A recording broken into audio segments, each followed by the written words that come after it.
আসসালামু আলাইকুম ওরহমতুল্লাহি ওবরাকাতুহু। গতকালকের মহান জাতীয় সংসদে আমাদের বর্তমান স্বরাষ্ট্রমন্ত্রী জনাব সালাউদ্দিন আহমেদ তিনি বেশ কিছু জোকার স্টাইলে বক্তব্য প্রদান করতে গিয়ে জনতার সাথে প্রতারণামূলক অনেক সংবাদ প্রচার করেছেন, যেগুলো জাতি জানলে অবাক হবেন যে তার এই বক্তব্যের মধ্যেই ফুটে ওঠে বর্তমান সরকার সংস্কার চায় কি চায় না, জুলাই সনদ চায় কি চায় না, নির্বাচনে আসার জন্য তারা কি পলিসি মেনটেন করে তারপরে এসেছেন, সেগুলো কিন্তু সংসদে দেয়া তার বক্তব্য থেকে স্পষ্ট হয়েছে। শুরুতেই আমি বলে নিয়ে যেতে চাই যে তিনি যে ভাষায় যেভাবে নারায়ে তাকবীরের স্লোগানটাকে অট্টহাসিমূলকভাবে সংসদে উপস্থাপন করে বাচনভঙ্গির পরিবর্তন করে শরীরের তার হাত পা নাচানাচি করে যেভাবে তিনি জাতিকে দেখালেন, এটার জন্য প্রথমেই আমি তীব্র নিন্দা জানাই। আমি জানতে চাই যে বাংলাদেশের কোন ব্যাংকটা নারায়ে তাকবীর আল্লাহু আকবার স্লোগান দিয়ে অবৈধ পথে কেউ দখল করেছে, এর একটা দৃষ্টান্ত বাংলাদেশের কোনো জায়গা থেকে জনাব সালাউদ্দিন সাহেব উপস্থাপন করতে পারবেন কিনা। কিন্তু সংসদে তিনি বুঝাতে চাচ্ছেন যে গত 19 মাসে বা এই সরকারের আগের যে সরকার, অন্তর্বর্তীকালীন সরকার, সেই সময়ে যা কিছু হয়তো নারায়ে তাকবীর আল্লাহু আকবরের স্লোগান দিয়ে সেটাকে জায়েজ করে ফেলতো, এরকম একটা ভঙ্গিমা প্রকাশ করতে গিয়ে উনি নারায়ে তাকবীরের সাথে উপহাস করেছেন। আমি মনে করি এটা তার ভিতরের কোনো একটা জায়গা থেকেই তিনি যেটা বিলিভ করেন, আর যেই শিলং থেকে এসেছেন, শিলংয়ের ট্রেনিংয়ের অংশ ছাড়া এটা বলতে পারে না। রাজনৈতিক ভাষা থাকতে পারে, আপনি প্রতিবাদ করতে পারেন, আপনি ব্যাংক দখলের ইতিহাস বর্ণনা করতে এভিডেন্স সহকারে পারলে আপনি বর্ণনা করেন। আমি তো ইসলামী ব্যাংকের উপরে রিসার্চ করে বেশ কয়েকটা টক শো লাইভ করেছি, কখন আওয়ামী লীগ কোন আমলে কীভাবে দখল করেছে, কোন সময় এই ব্যাংকের মালিকদেরকে ডেকে নিয়ে তারপরে সেখান থেকে মুসলেকা দিয়ে তাদের চেয়ারম্যান এমডি সব সরিয়ে দিয়েছে, সেখানে তাদের কি বলে ওটাকে যে শেয়ার, সেগুলোকে বিক্রি করতে বাধ্য করেছে। এগুলো তো ইতিহাস। কিন্তু এরকম একটা ইতিহাস আপনার নারায়ে তাকবীর আল্লাহু আকবার দিয়ে কেউ করেছে, এর এভিডেন্স না দেখতে পেরে না দিয়ে আপনি সংসদে গিয়ে নারায়ে তাকবীরের স্লোগানটাকে হালকাভাবে উপস্থাপন করলেন, আমি এটার তীব্র নিন্দা জানাই। গতকালকের আমাদের জনাব সালাউদ্দিন সাহেব সংস্কার প্রশ্নে, জুলাই সনদ প্রশ্নে, তারপরে বাংলাদেশের এই যে নির্বাচনের প্রাক্কালে যে সংস্কার কমিশনের মিটিং, সেই প্রশ্নের কিছু বক্তব্য উপস্থাপন করতে গিয়ে নিজের বক্তৃতায় বলছেন তিনি একজন প্রতারক। কিভাবে? তিনি বলছেন আমরা একটা নির্বাচন চাই, এই নির্বাচনের জন্য আমাদের কাছে মনে হয়েছে সরকার একটা সংস্কার চায়, সরকার একটা বিভিন্ন ধরনের সামনে বিভিন্ন জিনিস উপস্থাপন করছে, জুলাই সনদ বাস্তবায়ন করতে চায়, তারপরে গণভোট করতে চায়। আমরা এগুলোর থেকে যদি বাহিরে থাকতাম তাহলে নির্বাচন আদায় করতে পারতাম না, তাই কৌশলের অংশ হিসেবে আমরা এটা হৃদয়ে লালন করে না, নিজেরা এটা বিশ্বাস করে না। আদতে যে সংস্কার দরকার, আরেকটা ছেঁচাগুতা খাওয়া ছাড়া, আরেকটা সেই কঠিন পরিস্থিতি আসা ছাড়া আমার মনে হয় এদের আর হুঁশ ফেরবে না। গত 17 বছরের যে জুলুম, অত্যাচার, নির্যাতন, সেগুলোতে আমার মনে হয় এখন পর্যন্ত সালাউদ্দিন সাহেবদের কোনো ক্ষতিই হয়নি, ঘুম ভাঙে নাই। আমরা সংস্কারটা চাচ্ছি, এটা তো মামু বাড়ির আবদার, তাই না? সংস্কার, জুলাই সনদ, এগুলো তো বাংলাদেশের জনগণ চাচ্ছে, এটা কথার কথা, তাই না? মোটেই না। বাংলাদেশের মানুষের সকল রাজনৈতিক দলের সেফটি সিকিউরিটির জন্যই এই সংস্কার প্রয়োজন, জুলাই সনদ প্রয়োজন, যাতে করে কোনো সরকার ফেসিবাদের রূপ না নিতে পারে। আর উনি এটাকে বলছে নির্বাচনটা কলাকৌশল হিসেবে করার জন্য আমরা এই জিনিসগুলোতে ওই সর্বশেষ সব মতামতের ভিত্তিতে জুলাই সনদে এসে আমরা ঠেকেছি। তার আপনি জুলাই সনদটা লালন করেন না। আর এই যে করেন না, এটার তো প্রত্যেক স্টেপ বাই স্টেপ বাংলাদেশের জনগণ দেখেছে। জুলাই সনদ নিয়ে যখন ক্যাম্পেইন হয়, যে এই গণভোটের জন্য ক্যাম্পেইন, আপনারা ক্যাম্পেইনের পক্ষে কোথাও কোনো ক্যাম্পেইন করেন নাই, বরং নেগেটিভ ক্যাম্পেইন করেছেন। যখন দেখেছেন যে বাংলাদেশের জনগণ জুলাই সনদও চায়, আপনাদেরকেও হয়তো ভোট দিতে চায়, তখন আপনারা কি করলেন? এই জুলাই সনদের পক্ষে, গণভোটের পক্ষে একটা জায়গায় জনাব তারেক রহমান সাহেব বক্তব্য দিয়ে বললেন যে হায়ের পক্ষে অবস্থান নেন। কিন্তু আপনার নির্বাচনের পরের দিনই গিয়ে আপনি হায়ের পক্ষে অবস্থান না দিয়ে সংবিধানের দোহাই দেওয়া শুরু করলেন, সংবিধানের মানে দোহাই দিতে গিয়ে আপনি সেই সংস্কার পরিষদের যে শপথ নেবেন দুইটা সেটা নিলেন না।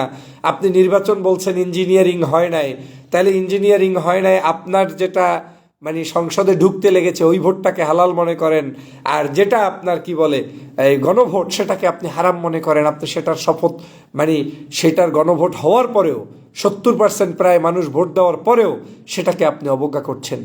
এই তো আপনাদের চরিত্র। এরকম চরিত্র দিয়ে আজকের এই বাংলাদেশের সত্যিকার যে মানুষের যে মূল্যায়ন সেটা হবে না। বাংলাদেশের মানুষের এই জায়গাটায় গণভোটে আপনি কষ্ট পাবেন কেন? জুলাই সনদে আপনি কষ্ট পাবেন কেন? আপনি কি আওয়ামী লীগ? আপনি কি ফ্যাসিবাদের সেই দোসর? আপনি কেন কষ্ট পাবেন? আপনি তো জুলাই যোদ্ধা, আপনি তো আন্দোলন করেছেন, আপনি তো সংগ্রাম করেছেন। বাংলাদেশের নির্যাতিত রাজনৈতিক দলগুলোর মধ্যে বিএনপি অন্যতম একটি দল। ভয়ের কি আছে? আপনি তো বরঞ্চ বিচার বিভাগ স্বাধীন হওয়ার পক্ষে কথা বলবেন, আপনি তো বরং আইন শৃঙ্খলা বাহিনীর উন্নতি হওয়ার জন্য কথা বলবেন, গুমের বিরুদ্ধে আপনি কথা বলবেন, আপনি তো কথা বলবেন বারবার এরকম প্রধানমন্ত্রী থাকবে না সেটার পক্ষে। আপনি তো কথা বলবেন যে আজকের এই জুলাই সনদের ভিত্তিতে বিচার ব্যবস্থা থেকে শুরু করে সব কিছুর বাস্তবায়ন হবে, নির্বাচন কমিশন থেকে শুরু করে সব কিছু ঢেলে সাজানো হবে। আপনি তো এটার পক্ষে থাকবেন, আপনি তো বাংলাদেশের উচ্চকক্ষ নিম্নকক্ষের পক্ষে থাকবেন, কারণ এই দেশটা কারো কাছে বিক্রি করতে আমরা চাই না। কিন্তু আপনি সেটা থাকবেন না, কারণ আপনার মাথায় ভূত চেপেছে। আর ভূত চাপে নয়, ভূত চাপিয়ে দেওয়া হয়েছে। ওই ইলেকশন ইঞ্জিনিয়ারিংয়ের আগেই আপনাকে ভূত চাপিয়ে দেওয়া হয়েছে। প্রিয় বন্ধুরা আমার, সে কারণে আজকের এই ব্যক্তিদের সংসদের বক্তব্যের পরে এখন তাহলে বাংলাদেশের জনগণের উপায়টা কি? আসলে উপায় নাই। অনেকে সংস্কার চেয়েছেন, সংস্কারের পক্ষে ভোট দিয়েছেন প্রায় 70% মানুষ। ওই সংস্কারের পক্ষে যারা ভোট দিয়েছে তার মধ্যে থেকে কিছু কিছু লোক হয়তো বিএনপিকে ভোট দেন নাই, কিন্তু 50% মানুষ যারা ভোট দিয়েছেন বা নিয়েছেন হোটেভার, এই যে 51% 50% হয়েছে দিয়েছেন, তো তাদের কপালে গুড়ে বালি। কিছু করার নাই, শুধু একটা অপশন আছে, সেটা হচ্ছে আপনি নিশ্চিত হয়ে গেলেন যে আপনি যে গণভোটের জন্য রায় দিয়েছেন, পাশাপাশি বিএনপিকেও চয়েস করেছেন সরকারের জন্য, আপনার গণভোটের রায়টা আপনার পছন্দের সরকারি অপছন্দ করে ছুঁড়ে ফেলে দিচ্ছে, এটা আপনি নিশ্চিত হয়ে গেলেন। আপনি গণভোটে ভোট দিয়েছেন আর আপনার পছন্দের সরকারকেও ভোট দিয়েছেন। সো পছন্দের সরকার ওই গণভোটটার আপনার ভোটের মূল্যায়নটা প্রথম দিনই করলো না, এবং অট্টহাসি করছে, সংসদে বসে করছে, ভিতরে করছে, বাহিরে করছে, এবং সংবিধানের দোহাই দিচ্ছে। যেই একটু বিপদে পড়ে দেখে বিরোধী দল মিছিল করে, মিটিং করে, এই আবার বলে আমরা সব করব, সংস্কার বা কমা অক্ষর সব আমরা করতে রাজি আছি। আবার যেই একটু শক্তিশালী ভাব আসে এই আবার করে। এখনো যতটুকু নরম, আমি বাংলাদেশের জনগণকে হুঁশিয়ার করে বলতে চাই, এরা হচ্ছে ওই যে ভক্তের কি জানি একটা শব্দ আছে না, সেরকম। মানে আপনার এখন বর্তমানে একটু বিপদগ্রস্ত আছে, দেখা যাচ্ছে তেল নাই, পেট্রোল নাই, এটা নাই, সেটা নাই, আন্দোলন হোক, সংগ্রাম হোক, এগুলো চায় না। এখন আপনার কাছে হয়তো মাঝে মাঝে কিছু সফট মাইন্ডেড কথাবার্তা বলবেন, কিন্তু যখন একটু শক্ত হয়ে দাঁড়িয়ে যাবে আপনার ঘেড়ি ভেঙে চুরে চুরমার করে ফেলবে। নিশ্চিত থাকেন, যাদের হৃদয়ের ভিতরে এই ধরনের একটি সংস্কার নাই। এত সুন্দর একটি জুলাইয়ের পরবর্তী বাংলাদেশ আমরা দেখলাম, যে বাংলাদেশের সকল নাগরিকরা ঐক্যবদ্ধ হলো। এমনকি আমার অঞ্চলের বিভিন্ন আওয়ামী লীগের মানুষদেরকেও আমি দেখেছি, যারা সাধারণ নাগরিক, তারা জুলাই সনদের পক্ষে মন্তব্য করেছেন যে না ভাই, আর চাই না ফেসিবাদ, আমরা যা হয়েছে হয়েছে, একটু ভালো দেশ চাই। তো সেই ভালো দেশটা আপনার অপছন্দ হয়ে গেল। সে কারণেই বলছি, আপনাদের অপশন একটা, যদি আগামী নির্বাচন আসে, ওই নির্বাচনে ভোটটা আপনি কোন দিকে দেবেন সেইটা, আর না হয় আপনি যে ভোট দিয়েছেন, দেওয়ার পরে আপনি এখন এই যে মানে খুব কষ্ট পাচ্ছেন, কোনো লাভ নেই।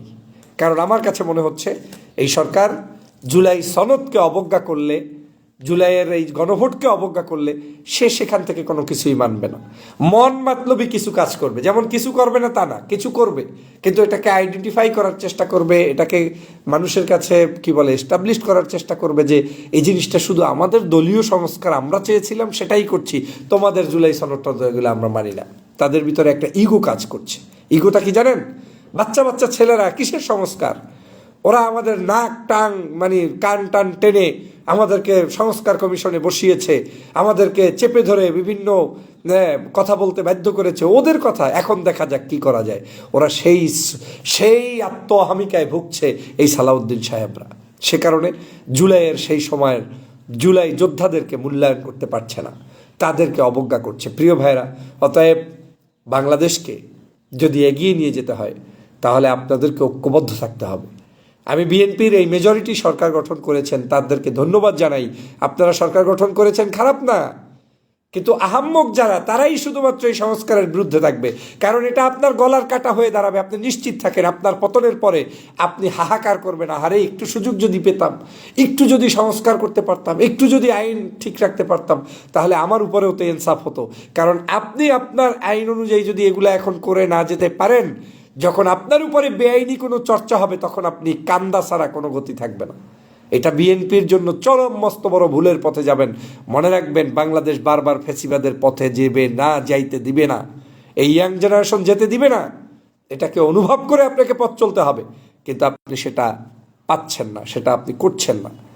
অতএব আমাদের সবাইকে উচিত এই জুলাই সনদ বাস্তবায়নের জন্য আমাদের সবাইকে কাজ করা এবং ফ্যাসিবাদের যে মানে বাংলাদেশের যে ট্র্যাডিশন এখনও চলমান, এই ফ্যাসিবাদ মুক্ত হতে আমাদেরকে গণভোট, জুলাই সনদ বাস্তবায়নে সোচ্চার হওয়া এবং সরকারকে উদাত্ত আহ্বান জানাই, ভদ্রভাবে ভালোভাবে এই জিনিসগুলো মেনে নিলে আপনারা বাংলাদেশে টিকে থাকবেন। কম ভোট পাবেন, বেশি ভোট পাবেন, সমস্যা কি? একবার সরকারি দলে আসবেন, একবার বিরোধী দল হবেন, সমস্যা কোথায়?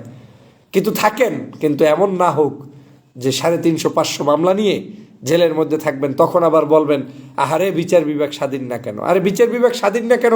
কয়েকদিন আগে রিফাত সাহেব, আমাদের সুপ্রিম কোর্টের প্রধান বিচারপতি, তিনি যখন এই উদ্বোধন করলেন স্বাধীন বিচার সচিবালয়, তখন সেটাকে আপনারা এখন এটাকে স্বাধীনতাবাদ দিয়ে দিচ্ছেন। তারপরে আবার কামনা করবেন বিচার স্বাধীন না কেন? হবে না। জেলে যাওয়ার পরে কামনা করবেন আমাকে জেলে নেয় কেন? আপনি এখন সংস্কার করার দায়িত্ব এখন করেন না কেন? একটা আইন কানুন এই জিনিসগুলোকে অবজ্ঞা করলে এই দেশটার কপালে মুসিবত আছে। তবে একটা জিনিস আমার মনে হয়েছে, বাংলাদেশের মানুষ তো প্রত্যেকটি দলকে টেস্ট করা শেষ। আওয়ামী লীগকে টেস্ট করা শেষ হয়েছে 1/11 সেই পট পরিবর্তনের পর থেকে। কোনো কিছুই আমলে যেহেতু নিতে পারে নাই, তাদের ধ্বংস কিন্তু হয়ে গিয়েছে।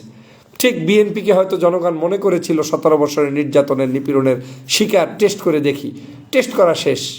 এখনও সময় আছে, যদি টেস্টটাকে সাকসেসফুলি আপনাদের ঘরে নিতে চান তাহলে ভালো কাজ করুন। আর যদি সেটা না করেন, ধরা খাওয়ার পরে লাভ নাই। আর এই যে ফেসবুক বিভিন্ন জায়গায় দেখেন না, এখন কিন্তু যারা পতিত, বিভিন্ন কারণে যারা দেশ থেকে পালিয়েছে অন্যায়ভাবে, তারাই বিএনপি সেজে কিন্তু আপনাদের ভিতরে আপনাদের মিডিয়া কন্ট্রোল করছে। আপনারা বুঝতেছেন না। আমি তো জানি, আমি মিডিয়ায় কাজ করি, আমি দীর্ঘদিন পর্যন্ত টক শো অনলাইনের সাথে, কারা কোথায় আইডি দেখবেন ব্লক। বিএনপির কোনো আইডি কি ব্লক থাকার কথা? দেখবেন যে ফেস লক, দেখবেন যে আইডিতে মাত্র 60 জন, 30 জন, 5 জন এরা আসে কমেন্টস করতে। তার মানে এরা ছাত্রদল, যুবদল, বিএনপির কেউ না। এই মানুষগুলো হচ্ছে আপনাদের সেজে, আপনাদের একটা ছবি লাগিয়ে আপনাদেরকে উৎসাহ দিচ্ছে। মনে হচ্ছে যেন কমেন্টস ভর্তি বিএনপির পক্ষের হাজার হাজার লোক। না, বাংলাদেশের কোনো মানুষ, আমি রাস্তায় চলি, উন্মুক্ত চলি, কোনো মানুষ আপনাদের এই মানে অপকর্মগুলোকে পছন্দ করে না। রিয়েলিটি হচ্ছে এটা।